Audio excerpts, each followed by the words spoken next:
Hello दोस्तों, CSMI की training module में आपका स्वागत है। आज मैं आपको CSMI के फील्ड एग्जीक्यूटिव विजय के बारे में बताऊंगा, जिन्होंने अपनी मेहनत, निष्ठा और लगन से अपनी ज़िंदगी को बदल लिया और आज एक सफल ब्रांच मैनेजर के रूप में CSMI का एक बेहतरीन ब्रांच को चला रहे हैं। दोस्तों, कहानी उस वक्त की है जब विजय अपनी कॉलेज की पढ़ाई कर रहा था। घर की हालत कुछ ठीक नहीं थी, जिसकी वजह से विजय को अपनी पढ़ाई खत्म करने में मुश्किलों का सामना करना पड़ रहा था। वो सोच में पड़ गया, हे भगवान, मैं क्या करूं? माँ बहुत दुखी रहती है। महंगाई के इस जमाने में हमारे दिन बड़ी मुश्किल से गुजर रहे हैं। माँ की मदद कैसे करूं? मेरी पढ़ाई का क्या होगा? विजय ऐसा सोच ही रहा था कि उसके मन में एक ख्याल आया, क्यों ना मैं एक नौकरी ढूंढ लूं? पढ़ाई ना सही, मुझे कुछ नया सीखने को तो मिलेगा और घर में कुछ पैसे भी आ जाएंगे। इस सोच के साथ विजय हफ्ते भर के अखबारों में नौकरी के विज्ञापन देखने लगा। उनमें से एक विज्ञापन CSMI का था, जिसने विजय को खूब आकर्षित किया। अरे वाह, सिलेक्ट होने पर अर्निंग सैलरी के साथ खाना और रहना भी मुफ्त। फटाफट बायोडेटा सबमिट कराता हूँ। क्या पता इंटरव्यू में ढंग से बात करने पर कंपनी मुझे सिलेक्ट ही कर ले। और जैसा उसने सोचा वैसा ही हुआ। विजय सिलेक्ट हो गया और ऑब्जर्वेशन के लिए बुलाया गया। ऑब्जर्वेशन डे की बात है। विजय कुछ घबराया हुआ था। न जाने ऑफिस के लोग कैसे होंगे। मुझे मन लगाकर यहाँ के नियमों को सीखना और समझना होगा। कोशिश करके सौंपे गए काम को अच्छी तरह से करना होगा, तभी सफलता कदम चूमेगी। ओह सॉरी, मेरा ध्यान कहीं और था। आपको कहीं लगी तो नहीं? अरे नहीं, लगता है तुम भी मेरे तरह ऑब्जर्वेशन के लिए आए हो, इसलिए घबराए हुए हो। हाँ, नहीं। डर किस बात की? ऑब्जर्वेशन ही तो है। अगर अच्छा नहीं हुआ तो दूसरा जॉब के लिए अप्लाई करेंगे। टेंशन क्यों लेते हो? पहले ही दिन फेलर की बात मत करो दोस्त। अगर हम कंपनी के दिखाए गए तरीकों को अपना कर काम करें तो हमारी जिंदगी बदल सकती है। सोचो हम कहाँ होंगे, क्या क्या कर पाएंगे।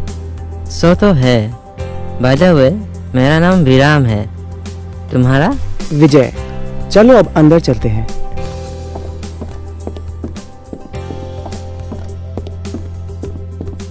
गुड मॉर्निंग विजय एंड विराम। Good morning sir. CSMI में आप दोनों का स्वागत है। हम यहाँ कुछ रूल्स फॉलो करते हैं, उन्हें जानने और समझने की कोशिश करना। आओ मेरे साथ चलो। रूल्स? ये कैसा ऑब्जर्वेशन है भाई? कुछ इंटरेस्टिंग भी तो हो सकता है, देखोगे नहीं? सब लोग एक एक करके मैनेजर को गुड मॉर्निंग विश करने लगे। Good morning sir. सब मिलकर क्लैपिंग एक्सरसाइज करने लगे। हॉल क्लैपिंग के आवाज से गूंज उठा। क्यों, मजा नहीं आ रहा? आगे देखते हैं। क्लैपिंग खत्म होते ही मैनेजर ने साइमन गेम शुरू किया। दोनों दोस्त गेम को समझने और खेलने लगे। खेल समाप्त होने पर सब मिलकर CSMI का एंथम गाने लगे।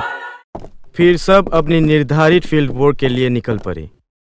फिर मैनेजर ने विजय और विराम को बुलाकर कहा, विजय और विराम, ये हमारे ग्रुप लीडर मिस्टर जीत शर्मा है। आप दोनों आज इनके साथ फील्ड में जाएंगे। इनके काम करने के तरीके को देखें और समझें। जीत, क्यों ना तुम विजय और विराम को समझा दो एक अच्छा फील्ड एग्जीक्यूटिव किन चीजों को ध्यान में रखकर अपना काम करता है। जी सर, आप बिल्कुल चिंता ना करें।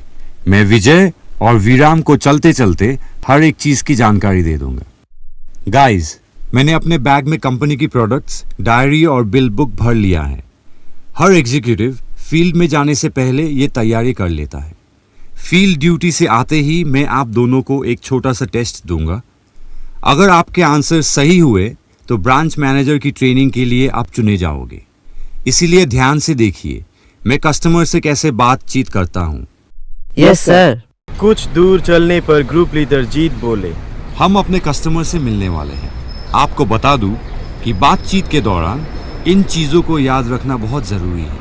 पहला ये कि कस्टमर के आंखों में आंखें डालकर ही बात करें। दूसरा, बातचीत सीमित रखें और सरल भाषा में ही समझाएं।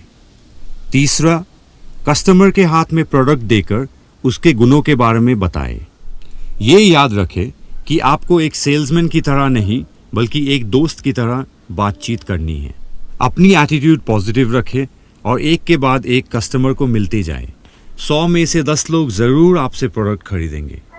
चौथा ज़रूरी बात, प्रोडक्ट का MRP पूछने पर कस्टमर को पहले प्रिंटेड प्राइस दिखाए, फिर उनको स्पेशल डिस्काउंट दे, ताकि कस्टमर को लगे कि उनको मुनाफे में अच्छी चीज़ मिल रही है। अगर आपको लगे कि कस्टमर को प्रोडक्ट तो पसंद है लेकिन खरीदने में हिचकिचा रहा है, तो उनके घर से जल्दी निकलने की तैयारी करें, ताकि कस्टमर को ये लगे कि उनके हाथ से कुछ अच्छा और फ़ायदेमंद प्रोडक्ट छूट रहा है। सेल होने के बाद कस्टमर का नाम, पता और फ़ोन नंबर अपने डायरी में ज़रूर भर ले और ऑफिस में दाखिल करें। इससे आपको ही फ़ायदा होगा। फ़ोन पर आप कस्टमर को प्रोडक्ट इस्तेमाल करने की विधि, प्रोडक्ट फीडबैक, प्रोडक्ट रीऑर्डर या नए प्रोडक्ट्स के बारे में बता पाएंगे।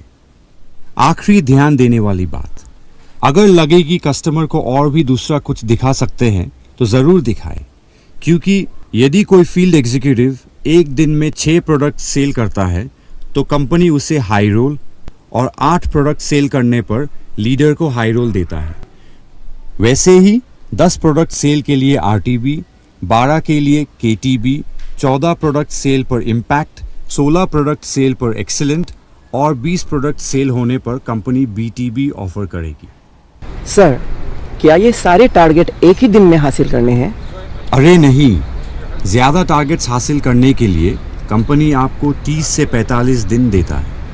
वैसे हर फील्ड एग्जीक्यूटिव को मैं इस टाइम पीरियड में 15 से 20 गोल्स हासिल करने का सलाह दूंगा।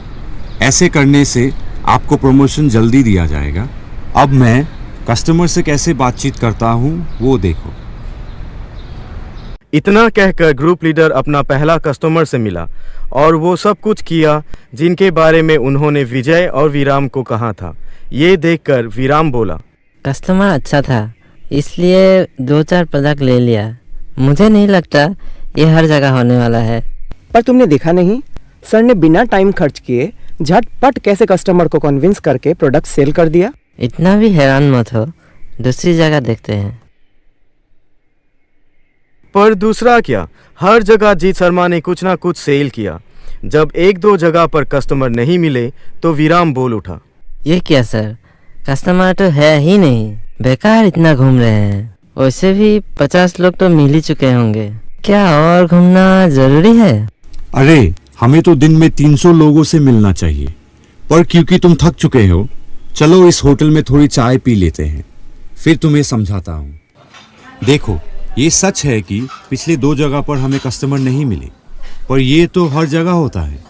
मैं अपना फ़ोन नंबर छोड़ आया हूँ, कस्टमर से दूसरा दिन आराम से मिल लूँगा। पर अब दूसरी ओर देखो, आज मैंने 30 जगहों पर 20 प्रोडक्ट सेल किया है। इससे मेरे टारगेट्स जल्दी पूरे होंगे। वो कैसे सर? बताता हूँ, चलो पहले यहाँ से बाहर निकलकर पास वाले पार्क में चलते हैं। सिंपल सा कैलकुलेशन है। आज का सेल्स देखो, एक त्रिफला का MRP है ₹395। मैंने उसे कस्टमर को ₹300 में सेल किया। ₹300 में से ₹220 मुझे ऑफिस में जमा करना है, बाकी के ₹80 मेरे अपने हुए। वैसे आज मैंने एक नहीं 6 त्रिफला सेल किया है। ऑफिस में जमा करने के बाद मेरे पास ₹480 बचते हैं, जो कि मुझे मुनाफा हुआ। उसी तरह प्रोटोकिट प्रोटीन पाउडर का दाम ₹395 है। मैंने 3 सेल किया, वो भी हर एक बॉटल ₹350 में। ऑफिस में ₹250 हर बॉटल के लिए रखा, तो मेरे 3 बॉटल से बचा ₹300। फिर था नोनी जूस, इसका MRP था ₹595। मैंने हर बॉटल ₹450 में सेल किया। ऑफिस में मुझे ₹300 देने हैं, सो ₹150 मेरे हुए, तो 5 बॉटल का ₹750 मिले। इसी तरह 3 भीम शक्ति के बॉटल से मुझे ₹300 लाभ हुआ, और हेपालिव भी तो था, जिससे मुझे ₹240 मुनाफा हुआ। तो अब देखते हैं कि कुल मिलाकर मेरे आज के टोटल अर्निंग्स कितने हुए। 6 त्रिफला ₹480, 3 प्रोटोकिड ₹300, 5 नोनी जूस ₹750, 3 हेपालिव ₹240, 3 भीम शक्ति ₹300। टोटल करो तो दिन भर का मेरा अर्निंग हुआ ₹2070। यहाँ से मैं चाय नाश्ता और ट्रैवल का पैसा माइनस करूँगा, जो करीब ₹300 या 400 होगा। मान लो 1000 रुपीज़ हुए, फिर भी मेरे पास ₹1070 बच जाते हैं। राउंड फिगर करके एक दिन में 1000 रुपीज़ की कमाई पकड़ लेता हूँ, तो 30 दिन में मेरे अर्निंग्स 30,000 रुपीज़ हुए। यही नहीं, कंपनी में प्रोडक्ट सेल के अगेंस्ट जमा किए गए पैसों से भी मुझे हर एक प्रोडक्ट के लिए इंसेंटिव मिलेगा, जो कंपनी में अलग से जमा होता जाएगा। आज का प्रोडक्ट सेल्स के लिए कंपनी मेरे लिए 1000 रुपीज़ जमा करेगी। अगर ऐसा ही सेल करता रहूं तो 30 दिन में गोल्स पूरे करने के लिए कंपनी मुझे 30,000 रुपीज़ देगी। अब इन दोनों पैसों को जोड़ लूँ तो मैं हर महीने आराम से रुपीज़ 60,000 कमा सकता हूँ। वाह सर, इतना पैसा! इतने पैसे से तो मैं बहुत कुछ कर पाऊंगा। मेरी तकलीफें भी दूर हो जाएंगी। सर बुरा मत मानिए, पर ये जगह तो आपकी जान पहचान की है, इसलिए सेल्स आराम से हुआ। हम कहाँ ऐसे सेल कर पाएंगे। क्यों नहीं कर पाओगे? मेरे बताए गए तरीकों को अपनाओ, आराम से सेल कर लोगे। और अगर तुमको लगता है कि एरिया मेरा जान पहचान का है जिसके कारण मैं सेल कर पाया, तो कल तुम्हारे इलाकों में चलो, मैं जानता हूँ वहाँ भी मेरी सेल अच्छी होगी। दूसरा दिन रीट्रेन डे था और सच में ग्रुप लीडर ने पहले दिन से ज्यादा सेल करके दिखाया। विजय और वीराम दोनों हैरान रह गए। विजय तो उसी समय फील्ड में काम करना चाह रहा था। तब ग्रुप लीडर बोला, इन 2 दिनों में आप दोनों ने कस्टमर को कैसे सरल भाषा में आंखों में आंखें डालकर प्रोडक्ट को कम समय में सेल करना है वो सीखा। हमने ज़बरदस्ती नहीं की और उचित MRP में भी सेल किया। इससे हमारे कस्टमर भी खुश हुए और प्रोडक्ट्स भी बिक गए। ऐसा करने से आप दोनों फील्ड वर्क में सफल होंगे और बेहतरीन फील्ड एग्जीक्यूटिव बनेंगे। चलो अब ऑफिस लौट चलते हैं। ऑफिस पहुंचने पर विजय और वीराम को CSMI के बारे में विस्तार से जानकारी मिली। फिर धीरे धीरे टेस्ट देने की घड़ी आ पहुंची। दोनों ने टेस्ट दिया। कंपनी इतना कुछ कर रही है, मुझे भी इसमें शामिल होना है। विराम, मैं यही आशा करता हूँ कि हम टेस्ट में पास हो जाए और कंपनी हमें फील्ड एग्जीक्यूटिव बना ले। 2 दिन घूमने क्या लगे, तुमने तो सिर्फ यहीं पर काम करने की ठान ली है। क्यों नहीं, न्यू ज्वाइनी को कहाँ इतनी जल्दी इतनी अच्छी अर्निंग सैलरी मिलती है। रिजल्ट की घड़ी आ पहुंची थी। विजय और वीराम, आप दोनों को एक ही ट्रेनिंग दिया गया था। अब तक आपको पता लग गया होगा कि एक अच्छा फील्ड एग्जीक्यूटिव वही होता है जो पूरे जोश के साथ अपना सौंपा गया काम पूरा करता है, जिसका एटीट्यूड पॉजिटिव हो, समय पर रहता है और कभी सेल करने से कतराता नहीं है। वीराम, आपको ये सारी चीजें सीखने में थोड़ा और वक्त लगेगा, इसलिए आपको हम दोबारा ट्रेनिंग में भेज रहे हैं। और विजय, कल से आपका एप्लीकेशन डे शुरू होगा। आशा करता हूं आप एक होनहार फील्ड एग्जीक्यूटिव बनेंगे और CSMI का नाम ऊंचा करेंगे। तो दोस्तों, ये था विजय की फील्ड एग्जीक्यूटिव बनने की कहानी। अगले वीडियो में देखिए वो कैसे एक ग्रुप लीडर बनकर दूसरे फील्ड एग्जीक्यूटिव्स को गाइड करता है।